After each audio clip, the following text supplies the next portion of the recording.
Hi guys, so in this lesson we are going to learn about CSS, and these are just some of the things that we'll be looking at in CSS. So we'll be looking at the basics of CSS, look at selectors, positioning, box model, display, specificity, flex, grid, media queries, and also a bit of animations.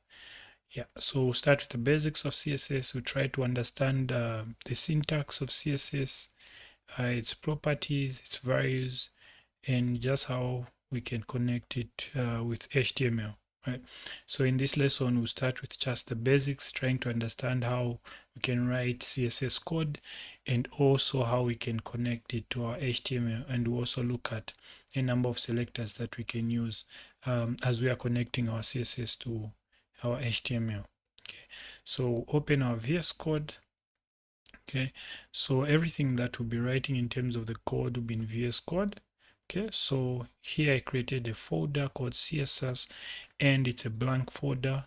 So this is when we'll get started and just create the needed files. Okay, so our first file that we need is an HTML file, because what we want is to be able to connect our CSS to our HTML, right? So I've named my HTML file as index.html. Then I'll create another file. Now, when creating another file that is for CSS, I won't just create a file in the same directory as our index. So create a separate file folder, then we'll name it CSS. Just put that in uppercase. So name it CSS. Then inside this folder, that's where I'll create a file called styles.css. Right, like that. Maybe let me just increase the font size a bit so that you're able to see. Okay, so here we have our folder called CSS. Inside that folder, we have our file, which is styles.css. This is where we'll be writing our CSS code. Then we have our index.html file. Okay, so in here we generate a basic structure for HTML. Okay, so I'm using an extension called emmet abbreviation that kind of gives you snippets of code. So when you type HTML forward slash, sorry, not forward slash, but full colony 5, it generates the boiler code for HTML. Okay, then I have another extension. It's called Prettier, that just helps you format your code, right? Code formatter. So when you do that, you can see it formats your code like that. It doesn't change anything. It just styles your code in a certain way. But for this one, I'll use this other extension, HTML language features, which creates a bit of space, so it's easily readable like that. Okay. All right. So this is our HTML. So now let me just give the title of the HTML as CSS, since we're dealing with CSS, right? Okay, then inside the body, that's where obviously you get to write your HTML elements. Okay, right. So we'll start with the basics of CSS. Okay, so go back to the presentation with the basics, right? So CSS, as we know it, stands for Cascading Style Sheets, right? It's a style sheet language used for describing presentation of a document written in markup language such as HTML and XML. So here we get an understanding that our CSS helps us style our HTML presentation, right? So it can be in different ways that we use CSS to style HTML. It can start from as basic as just changing the color of a paragraph to creating the layout of a website, right? So we do all that using CSS, right? But it's a combination of the two. It's a combination of the two, right? Now, in trying to write our code, we need to understand the syntax of HTML. Every programming language, styling language, markup language has its own syntax, the way it looks, right? The way it's expressed. So as we've seen with the HTML, this is the boilerplate, this is the syntax for HTML, right? But when it comes to CSS, this is the basic syntax for CSS. Once you understand this, it's now a matter of just getting to know some of the properties and values of different selectors that you can apply to, right? So the first part of the CSS syntax is what we call a selector, right? So a selector, it's just an element, it's just an HTML element that we are targeting, that we're trying to style or change, right? That's the selector. So a selector is coming from our HTML document. Okay, so when we go to our HTML here, the body itself is a selector, the head is a selector, the HTML is a selector. Mainly we focus on what's inside the body. Those are the selectors that we look at, right? Now, when targeting the body, we don't write the whole code like this. We just target the name of the HTML element, which is body in this case. So body in this case is a selector. It's an HTML element selector. When we go inside the body, you can have different HTML elements, for example, paragraph, right? So with a paragraph, you don't write these signs to say less than, P, greater than, less than, forward slash. You don't write everything. You just get the letter P, which acts as a selector. Okay, so any element that you target. So if I have an input like that, okay, if I have an input element like that, the input is the selector. Okay, if again, for example, let's say I have a div element like this, the div itself is a selector. Okay, now when it comes to CSS, there are other selectors that we can look at, and the most common one is a selector called a class and an ID. So for example, if you, let's say, you write a paragraph like that, in the open tag for the paragraph, you can have an ID like that. Set an ID greater than, then double quotes, and then you give the name of the ID. So this one, for example, you can give it a name of heading, right? So the ID here is the selector in our case, and the name of that selector is called heading. So instead of writing the P in our CSS, we'll write heading, right? So these are selectors. Then the other one is called a class. So instead of writing ID there, we can have a class there which has the name of heading. So instead of writing class or paragraph in our CSS, we write heading like that. Okay, so that's mostly an understanding of what a selector is, right? Now there's this other part which is called the declaration, right? So with the declaration, you have what we call a property and a value. So a property is a part of the HTML element that you want to change. So for example, I'll give you an example of a car, right? There are different cars out there, but they've got different properties.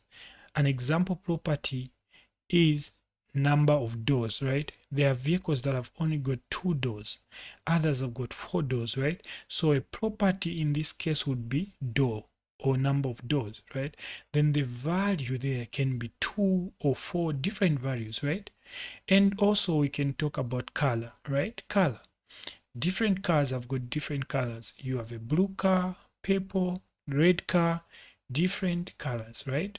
So the color there is the property, and the value that we are applying is the blue in this case, right? So this is the basic structure or syntax. This is the fundamental, like the foundation, more like a boilerplate for CSS. Okay, so once you understand how this syntax work, then you can now start applying different properties and values to different HTML element, and you get to style your HTML and beautify it in a presentation that you want.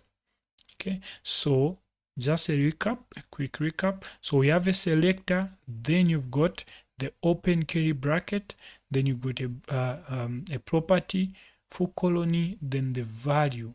Okay, then this property and value is separated by a comma, so you can have as many properties and value inside, but you have to separate them by a semicolon, not a comma, semicolon rather. Then you close it with a curly bracket like that. Okay, so this is the basic structure. for our CSS. Okay, so before we move on to positioning, right? Before we move on to positioning, let's go in our code and be able to write a CSS code, right? So for example, here you do have a paragraph, right? So paragraph with this one, say selector. Since we're dealing with selector, say selectors in CSS, right? Save our work. So this is a paragraph, right? Now let's try to open this paragraph.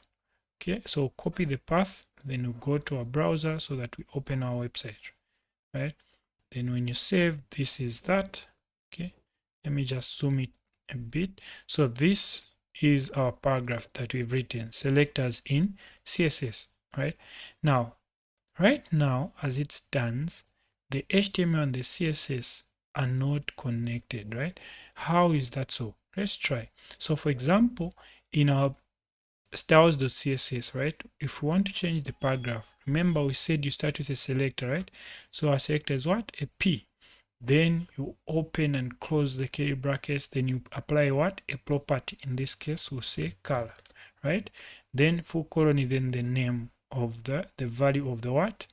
That property, which is red in this case, or you can say blue, right? Like that, then you save the work. So we've saved our both the HTML and CSS, and when you go on your website, you'll find it doesn't change even if you refresh, right?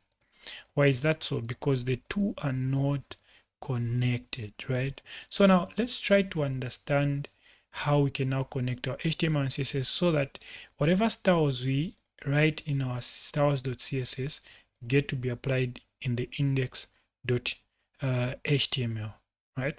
So now there are three ways that you can use to connect your CSS to your HTML. The first one is what we call inline styling. So inline styling, it's where you go to the open tag, right? It's inline, where you go to the open tag of your HTML element, then you write the word style.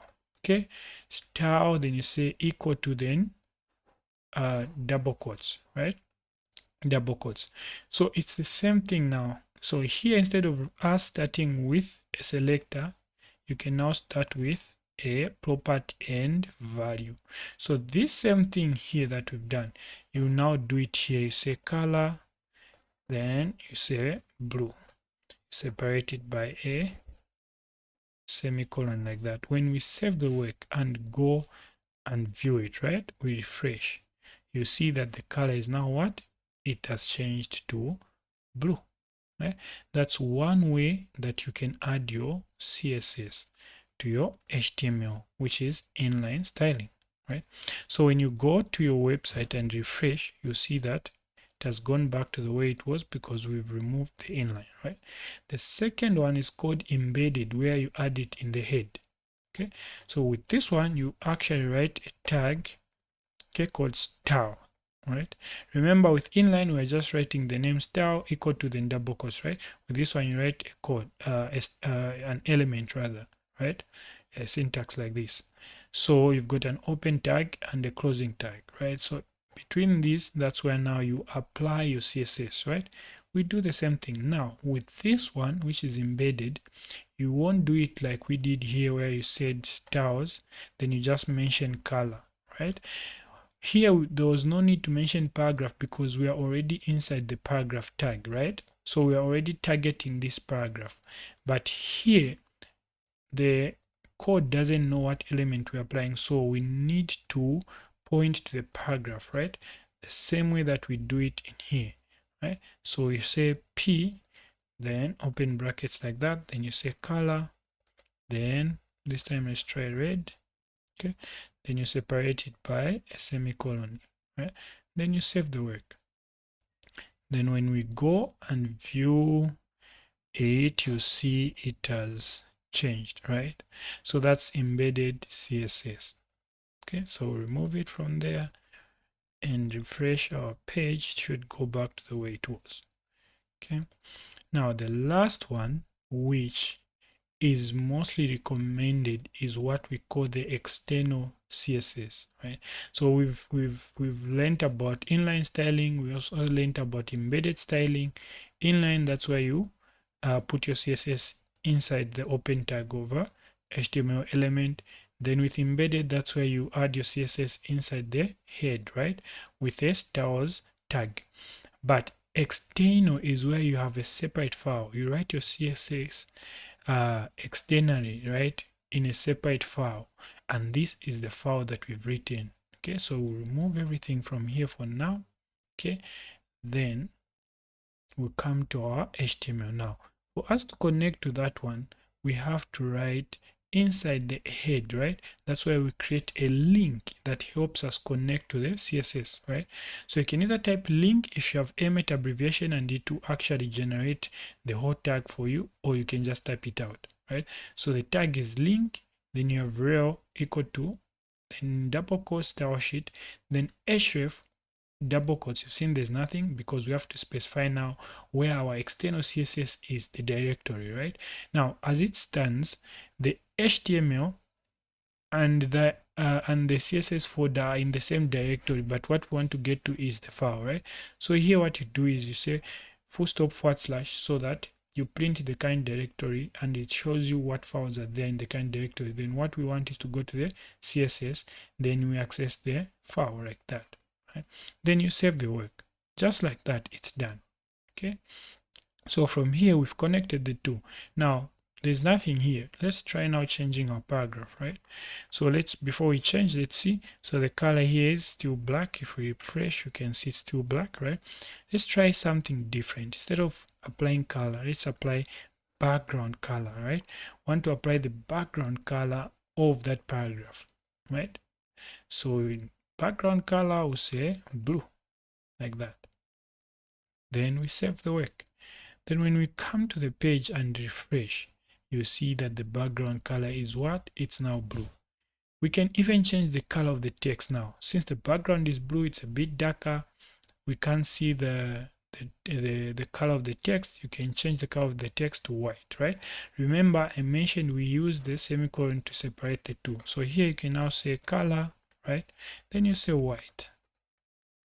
Okay, then you save. So now we have a background color of blue and the color of the text being white, right? So when you refresh, now have white. Okay, so that's the end of this lesson. We got to discuss the basics of CSS. We looked at some selectors and also just how we can connect our CSS to our HTML. I'll see you in the next lesson.